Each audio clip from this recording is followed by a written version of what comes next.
Hi అండి, నా పేరు శైలజ. ఈరోజు ఏం వంట చేస్తున్నామో చూపిస్తున్నాం మీకు. మొదటగా మా అమ్మాయికి కాఫీ కలుపుతున్నామండి. కాఫీలో మేము చక్కెర వాడం, బెల్లం పొడి వాడతాం. ఎందుకంటే బెల్లం పొడి హెల్త్కి మంచిది కదా, అందుకనే బెల్లం పొడి వాడుకుంటాం. మా అత్తగారు వాళ్ళకి వంటలోకి అన్నీ రెడీ చేసి పెట్టుకుంటున్నాము. పిల్లలకి కూడా చపాతీ కూర తయారు చేస్తున్నాను. ఇక్కడ ఆలు బాయిల్ చేసి ఉంచాం.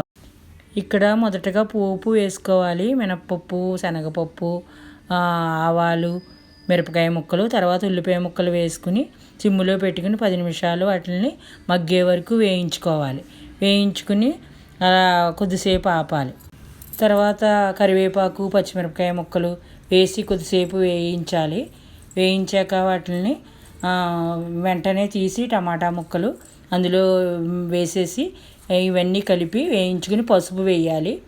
పసుపు వేసాక కొద్దిసేపు మళ్ళీ కలపాలి. కలిపి కొద్దిసేపు మెత్తగా అయ్యే వరకు ఉంచి కొద్దిగా సాల్ట్ కూడా చల్లాలి.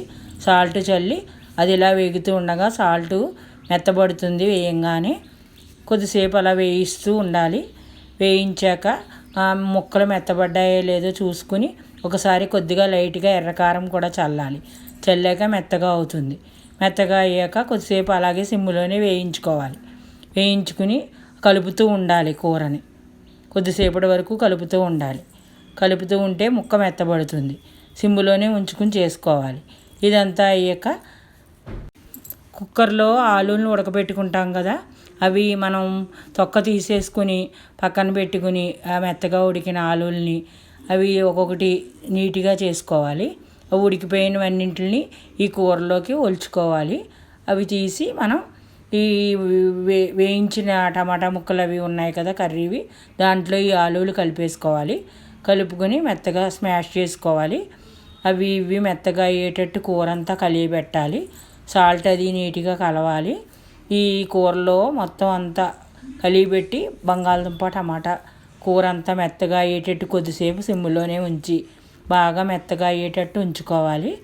తర్వాత కొద్దిసేపు సిమ్ములో బాగా ముక్కలు అవి మెత్తబడ్డాయో లేదో చూసుకుని కొద్దిసేపటి వరకు అలా కలుపుతూ వాటిని మెత్తగా చేసుకోవాలి కర్రీ అంతా. అప్పుడే చపాతీ కర్రీలోకి ఈ కూర బాగా మెత్తగా అయ్యే వరకు ఉంచాలి. ఉంచితేనే కర్రీ బాగుంటుంది. ఇప్పుడు కూర మెత్తబడిపోయింది, కట్టేయాలి. నెక్స్ట్ చపాతీలను కాల్చుకోవాలి. చపాతీలు మెత్తగా కాల్చుకోవాలి. సిమ్లో పెట్టుకుని ఆయిల్ లేకుండా చపాతీలు కాల్చుకుంటే మెత్తగా వస్తాయి. కూర చపాతీ రెడీ అయిపోయింది.